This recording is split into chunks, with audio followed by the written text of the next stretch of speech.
Mr. President, Dr. Biden, Madam Vice President, Mr. Emhoff, Americans, and the world.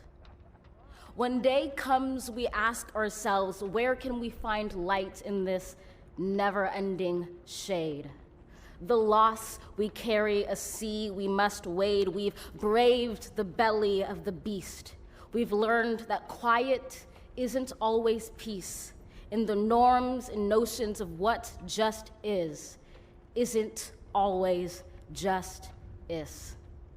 And yet the dawn is ours before we knew it. Somehow we do it. Somehow we've weathered and witnessed a nation that isn't broken, but simply unfinished. We, the successors of a country and a time where a skinny black girl descended from slaves and raised by a single mother can dream of becoming president, only to find herself reciting for one.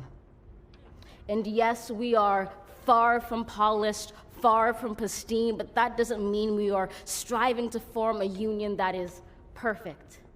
We are striving to forge our union with purpose, to compose a country committed to all cultures, colors, characters, and conditions of man. And so we lift our gazes not to what stands between us, but what stands before us. We close the divide because we know to put our future first, we must first put our differences aside. We lay down our arms so we can reach out our arms to one another. We seek harm to none and harmony for all. Let the globe, if nothing else, say this is true.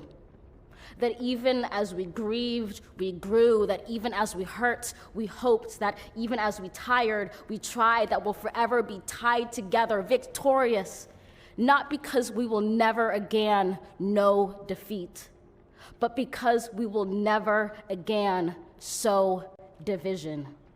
Scripture tells us to envision that everyone shall sit under their own vine and fig tree, and no one shall make them afraid.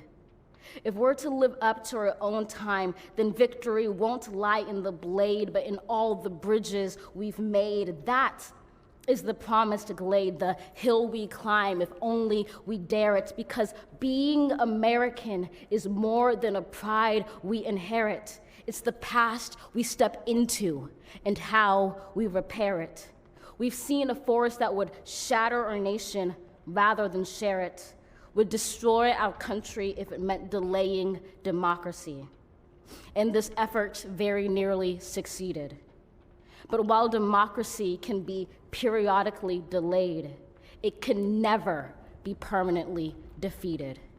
In this truth, in this faith we trust, for while we have our eyes on the future, history has its eyes on us. This is the era of just redemption. We feared it at its inception. We did not feel prepared to be the heirs of such a terrifying hour, but within it we found the power to author a new chapter, to offer hope and laughter to ourselves. So, while once we asked, how could we possibly prevail over catastrophe?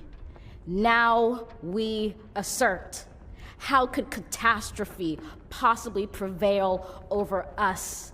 We will not march back to what was, but move to what shall be, a country that is bruised but whole, benevolent but bold, fierce and free.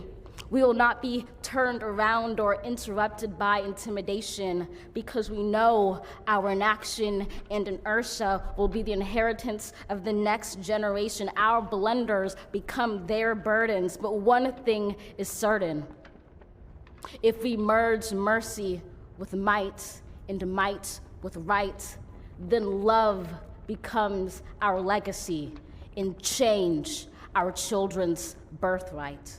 So let us leave behind a country better than the one we were left. With every breath from my bronze-pounded chest, we will raise this wounded world into a wondrous one. We will rise from the gold-limbed hills of the West. We will rise from the wind-swept Northeast, where our forefathers first realized revolution. We will rise from the lake-rimmed cities of the Midwestern states. We will rise from the sun-baked South. We will rebuild, reconcile, and recover in every known nook of our nation, in every corner called our country. Our people, diverse and beautiful, will emerge battered and beautiful. When day comes, we step out of the shade, aflame and unafraid. The new dawn blooms as we free it.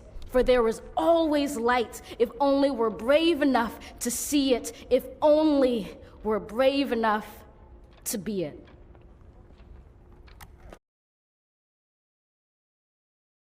The biggest stories the moment they happen from around the globe. Subscribe to Bloomberg Quick Take now for insight in an instant.